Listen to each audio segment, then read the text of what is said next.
Uniqueness of the tangent, and the concept of the normal. Welcome, everyone. Before we dive into today's new concepts, let's take a moment to recap what we've already mastered. In our previous lesson, we established Theorem 10.1. This is a crucial theorem which proves that a tangent line at any given point on a circle is always perpendicular to the radius that passes through that exact point of contact. Now, why is this theorem so important?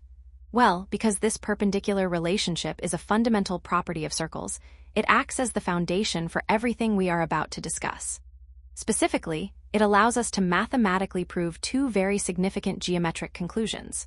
First, the uniqueness of the tangent, meaning we'll learn why only one tangent can exist at any single point, and second, the formal definition of what we call the normal to a circle. Keep these two ideas in mind as we move forward through the next few slides. 1. Uniqueness of the tangent. Now let's move on to our second slide, where we explore the concept of uniqueness of the tangent.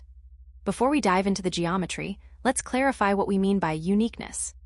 In mathematics, when we say something is unique, we mean there is one, and only one of that specific thing.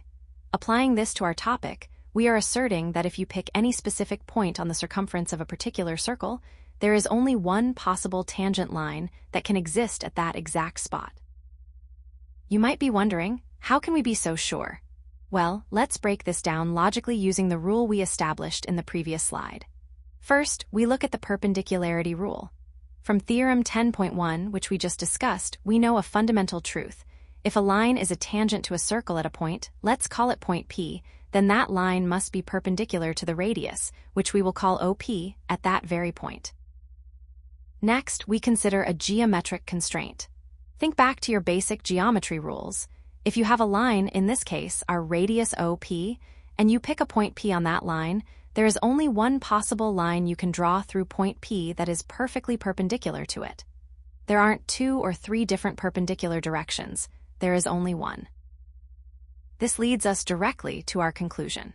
Since any tangent at point P is required to be perpendicular to the radius OP, and since we know only one perpendicular line can exist at that point, it logically follows that there can be one and only one tangent to the circle at that specific point. To make this even clearer, imagine trying to defy this rule. If you were to attempt to draw a second, different line through point P that isn't our original tangent, you'll find you have no other options.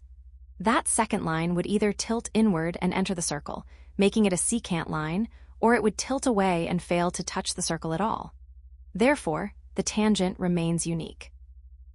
In our next slide, we will see how this relationship between the tangent and the radius allows us to define a new term, the normal. 2. The concept of the normal. Now that we have established in the previous slides that there is only one unique tangent possible at any given point, we can build upon that relationship between the tangent and the radius to introduce a new, specific term. If we look at the line that contains the radius passing through our point of contact, we give this line a special name. We call it the normal to the circle at that point. Let's break down the key characteristics of this normal so you can identify it easily in any geometry problem. First, regarding its position, the normal is not just any random line. It is a line that must pass through both the center of the circle and the specific point of contact on the circumference. Second, let's look at its relationship with the tangent. As we discussed in the earlier section regarding Theorem 10.1, the normal is always perpendicular to the tangent at the point of contact. They meet at a perfect 90-degree angle.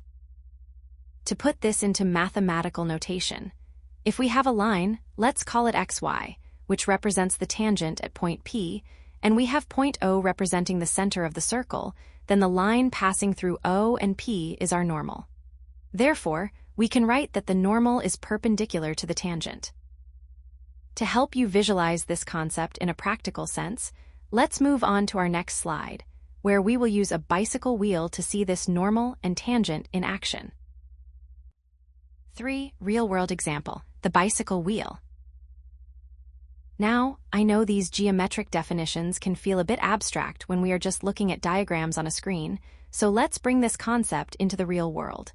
To help you visualize the relationship between the tangent and the normal, I want you to imagine a bicycle wheel resting on a perfectly flat, straight road. Let's break this down step by step to see the geometry in action. First, look at the road itself. The flat surface of the road touches the circular tire at exactly one single point. If you remember what we discussed in the previous slides about uniqueness, this is a perfect real-world example. Because the road touches the circle at only one point, the road represents our tangent. First, look at the road itself. The flat surface of the road touches the circular tire at exactly one single point. If you remember what we discussed in the previous slides about uniqueness, this is a perfect real-world example. Because the road touches the circle at only one point, the road represents our tangent. Next, let's look at the wheel's structure. Imagine one of the spokes of the wheel. Specifically, imagine the spoke that connects the center axle directly to that exact point where the tire meets the road. Since this spoke lies on the line passing through the center and the point of contact, this spoke represents the line we call the normal. Finally, let's connect this back to our fundamental rule of perpendicularity. Because this spoke is essentially a radius, and we know from Theorem 10.1 that the radius is always perpendicular to the tangent, the spoke is perfectly perpendicular to the road at the point of contact. In mathematical terms, we would say the spoke, or the normal, is perpendicular to the tangent.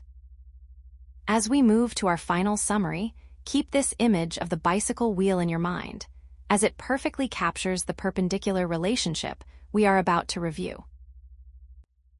Key takeaways.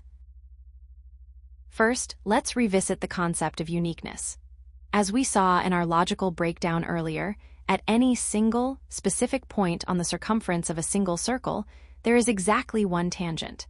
There cannot be two, because any other line passing through that same point would either cut into the circle or miss it entirely. Second, let's remember the definition of the normal. We've established that the normal is not just any line. It is specifically the line that passes through both the center of the circle and the point of contact. If you can trace a straight line from the center through the point where the tangent touches, you are looking at the normal. Finally, we have the concept of orthogonality, which is just a mathematical way of saying they meet at a right angle. Because the normal contains the radius, and we know from our earlier theorem that the radius is perpendicular to the tangent, it follows that the tangent and the normal are always perpendicular to each other at the point of contact.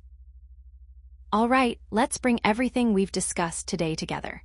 We have covered some very important geometric principles, so let's review our key takeaways to ensure you have a solid grasp of the material.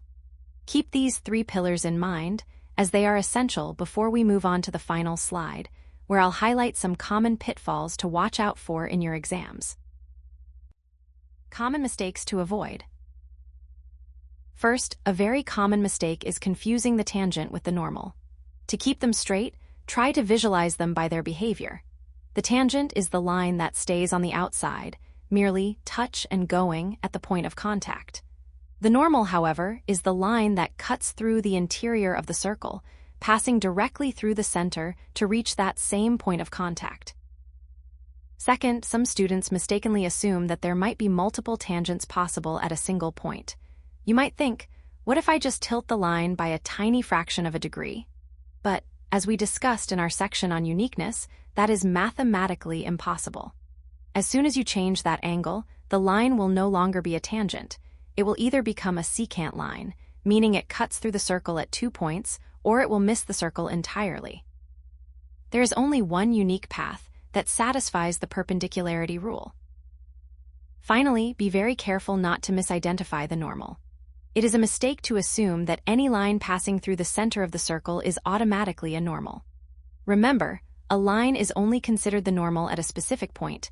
Let's call it point P, if it passes through both the center, which we call O, and that specific point P without that specific point of contact. It's just a line through the center, not a normal to the circle at a particular point. Now, before we conclude our lesson, I want to pause and address some common pitfalls. As we have seen throughout this session, the relationship between the tangent and the normal is very precise, but it is easy to get them mixed up if you aren't careful. Keep these distinctions in mind, and you will have a much stronger grasp of circle geometry.